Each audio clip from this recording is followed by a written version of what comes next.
Oggi vi voglio presentare un rasaerba speciale, il Time Master della Toro. Molto spesso chi viene in negozio e vuole un trattorino è perché magari ha delle superfici molto grandi, ma non è necessariamente perché non voglia camminare, ma ha bisogno di un prodotto più grande e pensa che i rasaerba molto grandi non esistano. Per chi ha l'esigenza di compiere in pochissimo tempo dei tagli e non ha problema a camminarci di conseguenza dietro, può prendere in considerazione questo prodotto, che è un prodotto collaudato nel mercato, è un prodotto che ha 76 cm di larghezza di taglio con 2 lame, è della Toro, ha un motore potente da 8,5 cavalli, molto facile da mettere in moto. Perché dico molto facile? Perché questa macchina, a differenza degli altri rasaerba, quando la mettiamo in moto non ha le lame collegate direttamente al motore, perché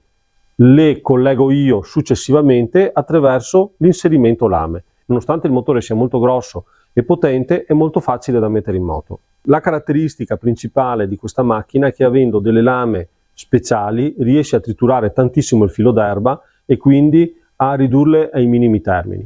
Il moto di queste 2 lame è dato da una cinghia dentata e le ruote sono gommate, non sono ruote plastificate, è una vera e propria gomma, ha sali molto robusti, ha lo scarico laterale, ha il tappo per fare mulching e chiaramente la possibilità di raccogliere. Per quanto riguarda la velocità, abbiamo una trazione assistita, quindi vuol dire che in base alla pressione che io faccio con le mani, in base a questo movimento, vado più o meno velocemente nell'esecuzione del taglio, e questo non è un vantaggio da poco.